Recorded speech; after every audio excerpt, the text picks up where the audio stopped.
Bonjour, Thomas Prianon. Ça fait 23 ans que je travaille sur le thème des émotions, avec une grande partie de gestion de stress en entreprise. Et je mène également une carrière artistique depuis l'âge de 18 ans. J'interviens pour aider les personnes et les accompagner dans la gestion de leur stress dans les situations de vie quotidiennes ou professionnelles, pouvoir mieux assimiler leurs émotions négatives. Mon activité s'adresse aux adolescents en passant par les jeunes adultes et les adultes d'un certain âge. Voilà, il n'y a pas de limite. Par exemple, pour le cas de la gestion de la colère, plutôt qu'attendre que la colère se manifeste par des mesures disproportionnées, coups et violences ou des paroles blessantes qu'on dit à quelqu'un et qu'on regrette après, pacifier la colère avant qu'elle se manifeste. Voilà comment je peux intervenir. Par exemple, le burn-out en entreprise. Et on le voit très bien actuellement avec la somme de travail qui arrive aux gens.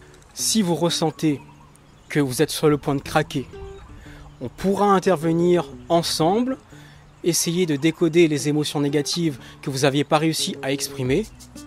Et vous verrez qu'au fur et à mesure des séances, tout sera pacifié pour vous. L'exemple des maladies.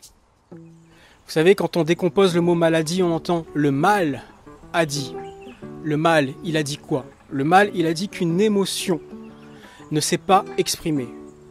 Et l'émotion qui ne s'exprime pas s'imprime à l'intérieur de vous et crée des dysfonctionnements. Ces dysfonctionnements prendront la forme de maladies, deviendront des ulcères à l'estomac par exemple, deviendront, à force de répétition d'émotions non exprimées, deviendront des formes de cancer par exemple.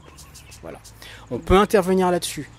Et puis, il y a aussi le problème de la solitude. Et c'est vrai qu'en ce moment, la crise sanitaire liée au Covid-19 a accentué cette solitude-là. Cette solitude qui touche finalement toutes les classes de la société, les vieux comme les plus jeunes. Alors, avant de péter un câble et d'aller dans des extrêmes comme le suicide ou faire exploser le taux de violence dans notre société, il serait bon de prendre en compte votre solitude, travailler là-dessus avec des méthodes que je vais vous préconiser et vous verrez que la situation ne pourra que s'améliorer. Alors, vous savez, on fait le métier de nos souffrances. Bien entendu, si aujourd'hui j'accompagne les gens dans la gestion du stress, c'est-à-dire que moi, j'ai longtemps eu affaire à ce genre de soucis. Stress en entreprise pour commencer, parce que j'ai connu ce que ça fait que devoir rendre des comptes à un manager qui lui-même doit rendre des comptes à au-dessus de lui et ainsi de suite. Les statistiques à remplir, je les connais. Stress dans la famille, par exemple. Qui n'a jamais connu des situations conflictuelles avec sa fratrie, avec son père, sa mère, son époux, son épouse, ses enfants. Ensuite, situation avec le cercle amical aussi, situation conflictuelle avec le cercle amical, etc., etc. Il y a plein de situations dans lesquelles j'ai connu ce que c'était que le stress et je suis en mesure aujourd'hui d'accompagner les gens. Par ailleurs, j'ai accompagné des gens en situation de handicap, allant du collège à l'université. J'ai également été moniteur chef scout, animateur, accompagné des publics de l'âge de 4 ans à l'âge de 12 ans.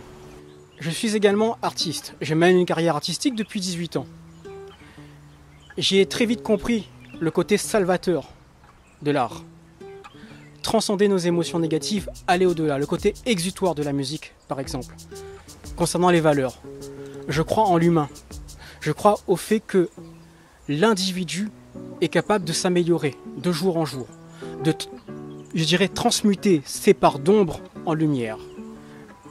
Accepter sa lumière et dénigrer ou rejeter ses parts d'ombre, vous faites fausse route. Au contraire, pour pouvoir être entier, pour pouvoir être en place et enraciné dans ce monde, il faut accepter ses défauts.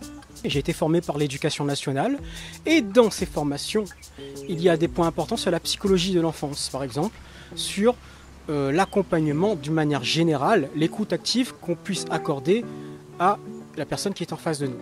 Être un bon communicant, c'est être capable d'exprimer ses besoins sans que l'individu qu'on a en face de nous ne le prenne pour une attaque ou ne le prenne pour un jugement. La plupart des erreurs de communication qui se trouvent dans la société sont dues à ce fait. On ne sait pas s'exprimer correctement. Et s'exprimer correctement, c'est passer par des petites méthodes. L'utilisation du je, par exemple. Je me suis senti, j'ai ressenti, j'ai eu mal lorsqu'il s'est produit ça. Plutôt que tu m'as fait ça, tu m'as dit ça, ça m'a fait mal. Il y a une nuance. Quand on emploie la forme tu, l'autre se sent accusé et jugé. Et c'est le début du conflit. C'est le début du conflit entre l'autre personne et vous. Et qui dit conflit, dit stress. Qui dit stress, dit frustration. Qui dit frustration, dit maladie, etc., etc. Et la suite, on la connaît.